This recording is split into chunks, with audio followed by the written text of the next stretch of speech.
Alors on commence à faire un cercle. Grosso modo, ça ne doit pas forcément être un cercle parfait, qu'on sépare en quarts.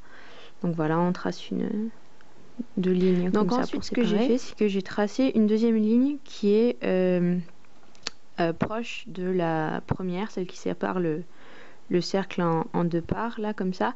Donc ça, c'est la ligne qui va servir au sourcil, en fait. Voilà. Donc ici et ici. Et j'ai tracé une autre ligne en bas. Alors cette ligne-là, elle dépend de la taille des yeux que vous voulez faire. Donc forcément, plus la ligne se rapproche du nez et plus les yeux sont larges. Alors, ce qu'on va commencer par faire, donc, c'est dessiner les yeux.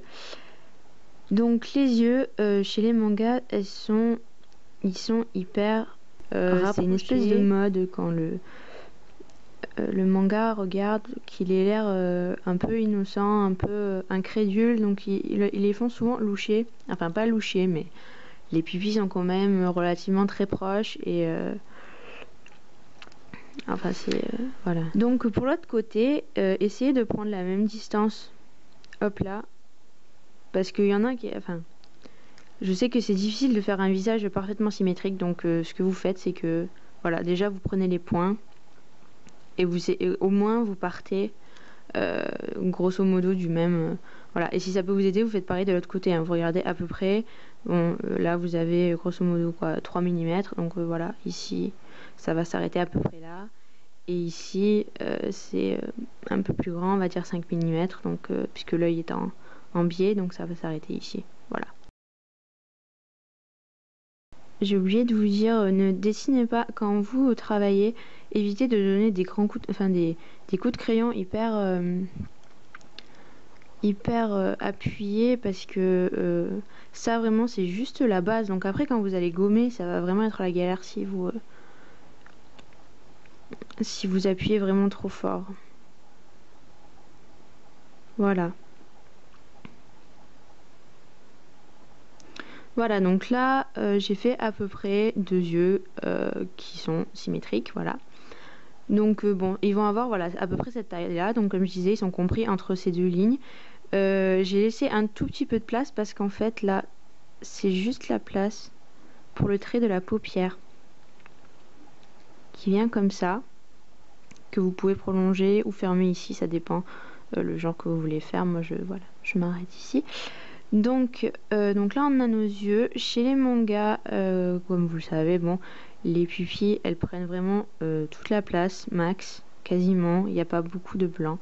Donc vous essayez de faire un cercle, voilà. Laissez un petit peu de blanc ici. Et là vous faites pareil ici.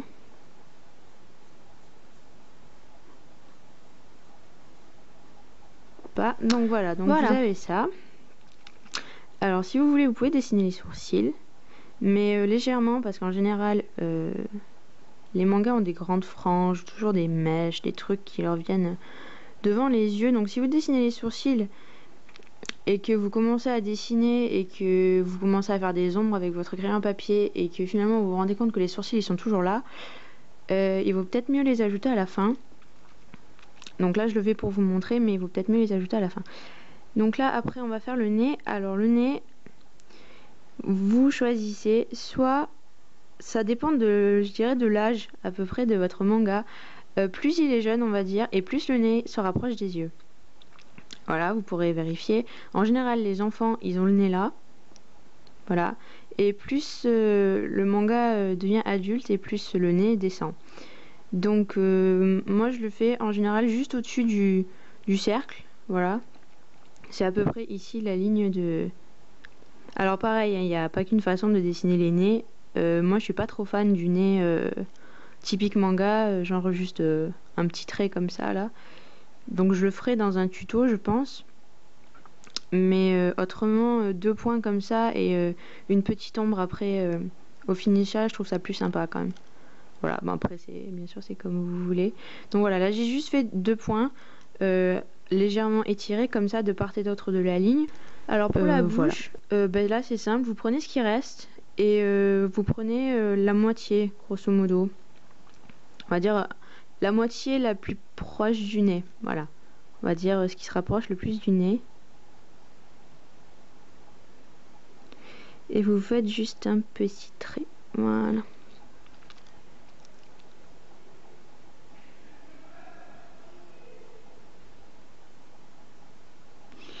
Alors après la bouche, bon ben ça dépend des artistes. Les mangas purs et durs, ils ont pas les filles ont pas de bouche. C'est en général c'est des traits, c'est pour parce que comment dire, les mangas filles en général, c'est pour vraiment illustrer l'innocence, la jeunesse, etc. Donc ils essayent de gommer au maximum ce qui fait que le manga fille ressemble à une femme. Voilà. Donc vous devez arriver à peu près à ça. Ensuite, on va faire le cou et les oreilles. Alors les oreilles, elles sont au niveau des yeux, un tout petit peu plus bas. Donc là, en fait, vous avez l'angle de la joue. Bon, il n'est pas exactement pareil, moi, des deux côtés. C'est pas très bien. Bon, c'est pas très grave. Je vais un petit peu l'arrondir parce que j'aime pas quand c'est trop carré. Voilà, donc là, vous avez la joue et les yeux. Donc les oreilles, bon, bah, elles sont quasiment entre les deux. Donc moi, je commence par le bas. On va dire qu'un petit peu juste au-dessous du ratier inférieur, vous tracez un tout petit arrondi comme ça pour les oreilles. Voilà. Alors ça dépend, il y en a qui les mettent plus bas, qui les mettent ici, mais jamais plus haut. Vous mettez pas des oreilles là. Donc les mangas, bon ben voilà, ils ont les oreilles décollées. Donc le mieux c'est de partir voilà vers l'extérieur, qu'il y ait plus de distance ici que ici.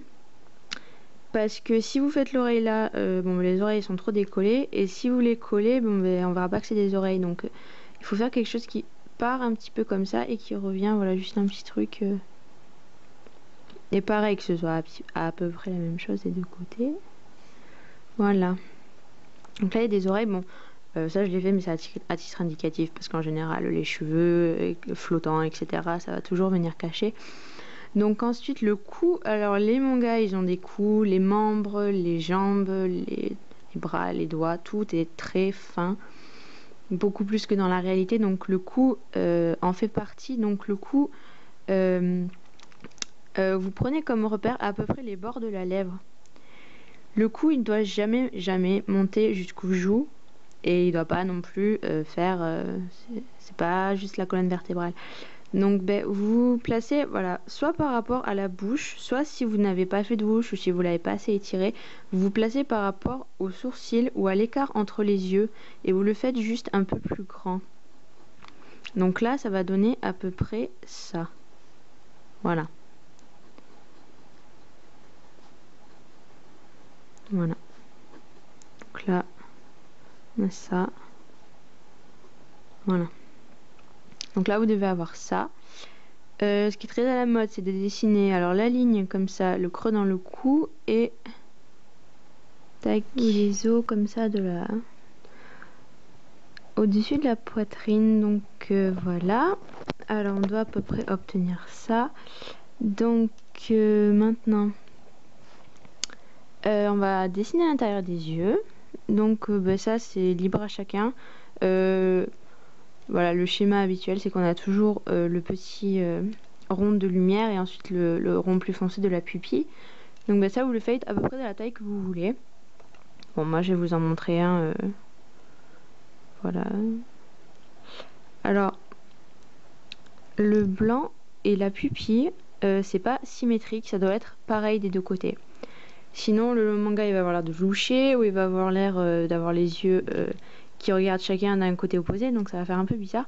Donc voilà, donc là je fais le blanc, je l'ai pas fait trop gros, vous pouvez le faire, très bien le faire qui prend comme ça la moitié de la pupille. Bon moi je trouve que là les yeux ils sont pas assez grands pour faire un très gros reflet, donc je vais m'arrêter là. Et donc voilà, ils sont à la même hauteur et ils regardent dans le même sens. Donc là pour l'instant vous avez l'impression que le manga il regarde sur son côté en haut à droite, pour lui, donc à gauche là, et donc quand vous allez ajouter la pupille au milieu, en fait c'est ça qui va donner l'illusion que le manga regarde devant lui. c'est la pupille qui décide en fait. Donc le rond de lumière, vous pouvez le mettre un petit peu où vous voulez. L'important c'est que les deux ils soient orientés de la même façon. Donc ensuite je vais faire la pupille. Comme ça. Voilà, donc là on a déjà plus l'impression que le manga il nous regarde. Donc ça pareil, vous n'êtes pas obligé de le colorier, je l'ai vu dans plusieurs mangas, que la pupille est juste plus, le contour est plus accentué comme ça. Mais c'est pas colorié à l'intérieur, donc vous pouvez très bien le laisser comme ça en fait. Bon, moi je vais colorier pour vous montrer ce que ça fait. Mais voilà, vous pouvez le laisser comme ça, moi je trouve ça joli aussi, je trouve ça sympa, donc voilà, pourquoi pas. Là, pour accentuer encore plus, parce que là, si vous voulez, la lumière et la pupille, ils sont bien distincts, ils sont bien séparés. Ce que vous voulez faire pour les fondre un petit peu, c'est que vous pouvez combler les espèces d'angles qu'il y a entre le rond et le bord de l'œil. En fait, vous faites juste comme si vous épaississiez le trait. Voilà, vous rajoutez un petit peu de noir là, comme ça. Tac. Voilà, donc là, vous pouvez rajouter un peu de gris comme ça dépend de si vous voulez faire un dessin en noir et blanc ou en couleur bien sûr. Voilà, donc là les yeux sont coloriés.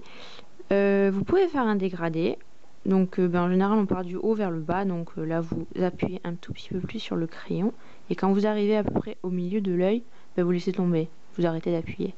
Voilà, hop, et là pareil.